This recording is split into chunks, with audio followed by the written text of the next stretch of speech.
Our goal is to control your pain as best we can, any nausea related to that. You haven't had big surgery like this, so you're going to encounter some things like the feelings of big anesthesia. It's different than like short operations, and so usually kind of wears off by tomorrow or the day after, but you'll still be a little groggy throughout most of definitely tonight and into tomorrow.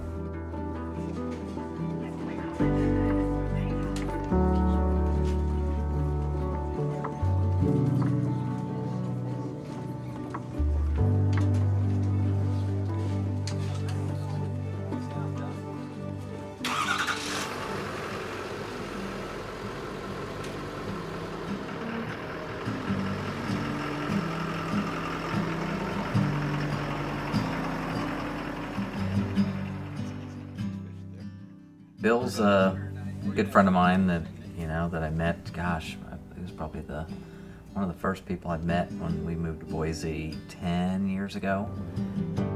Bill got involved with this thing called generous giving, and Bill had been pinging me for it was probably 6 months or so about, hey, I want to get you involved with this generous giving. I said, yeah, it's something I think I could really enjoy, but convincing my wife's going to be a different story. I came home, to talk to Rachel a little bit about, what he was excited about. Rachel's like, hey, the last thing I want is somebody to be telling me that I'm not generous enough. Yeah. So I was like, no thank you. Yeah. I'd rather not do a weekend retreat talking about generosity. They sounded really legit, but down deep it was really just because I didn't really want to feel like I wasn't doing enough. When we were first married, we were just open to do whatever God asked us to do. Go where he wanted us to go, do what he wants to do. Like, there was no limits to that. And as we sort of grew in our careers, and we're investing in our neighborhood, and we love the Lord and we're following him, but at the same time we're like accumulating financially.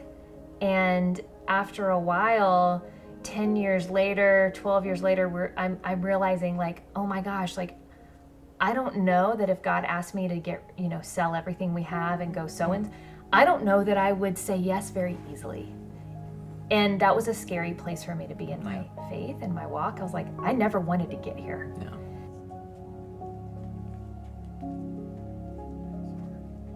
Mike kept asking me if we would, several times, would I go to this weekend retreat discussion time? And finally, Mike, one time, had said, I pinged her. I nailed her at the right time. Yeah. He's like, I really want to do this, Rachel. And so I was like, okay, fine.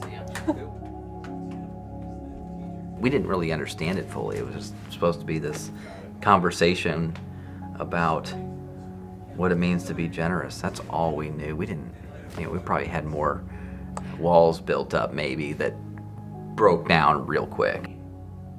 It was really interesting to discuss in our new business, how much is enough? Where's the line?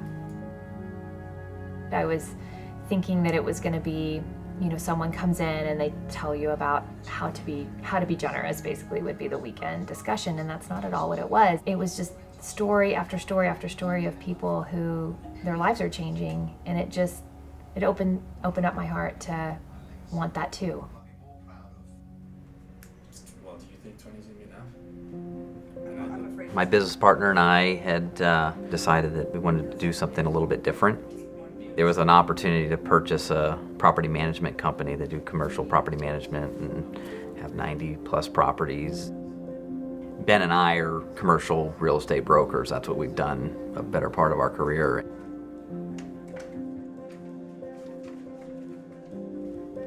My name is Ainsley. I'm from Boise, Idaho. My name's TJ, and I'm from Boise as well. Mike and Ben bought the business that I work for. We had moved the office to our new location, gotten settled, and Rachel emailed me and said, I'd really like to take you to lunch. I want to get to know you. Planned to have lunch with all the women in the office individually. I just started with Ainsley. We were just sitting across the table from each other, and she opened up that her husband has a really difficult liver disease. I have some type of medical background, so I was just digging a little into that, like, oh, can you tell me more about the disease? And somewhere during the course of the conversation, she said, and they have this procedure that they do now where they can actually take a living donor and they take part of the liver and they transplant it into somebody else, and the livers regenerate. In the moment, I was like, well, I could do that. And she's like, no, it's okay. Like, you don't have to, I sell devices that help take organs out. I mean, as if God hasn't uniquely primed people for certain things, I started thinking, God, are you really asking me to do this? I had to come to terms with, God, we've given our finances over to you, but is really everything that I have yours? I had a moment where you're up at 3 a.m. and your mind's racing, and I truly could be a single dad.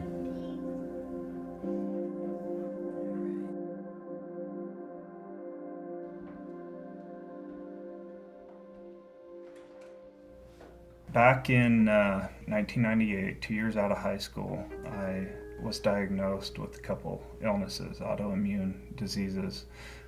Ever since then, been struggling with more diagnosis of diabetes, rheumatoid arthritis. My body just sort of attacks itself. The biggest thing with any of these illnesses was the PSC disease. There's no cure for it. So if you were tracking it. Me and Mike went to lunch one time and we just hit it off. And then we got our families together. We did a barbecue at their house. Just got to know each other. I realized that, okay, he's got these 3 beautiful children, and if it may not extend his life long term, but what we understood is it would give him it'd give him 10 years, or Yeah, maybe get his kids into college. yeah, and I think that's where I came. I'm like, that's when I think I remember saying, we're all in, 10 years of life to be a dad, and TJ's a phenomenal dad. The feelings of selfishness set in, and it was really hard for me to accept Rachel, stepping forward and doing this for me. And there's no guarantees with this surgery.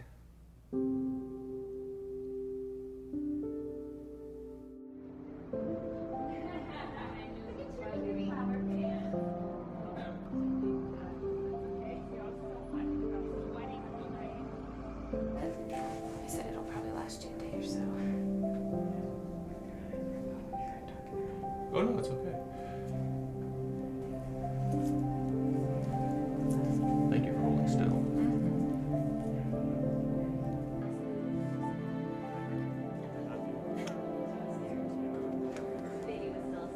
Gotcha.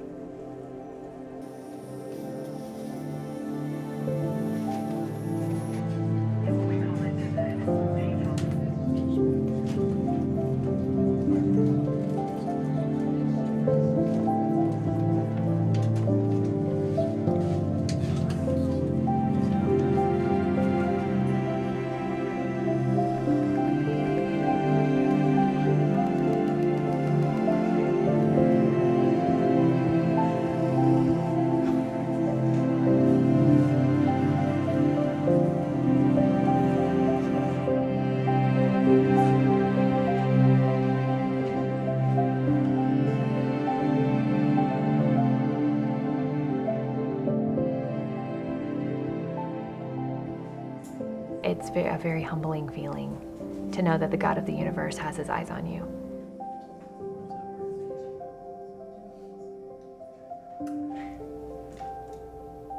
We don't know what's around the corner, but we'll see.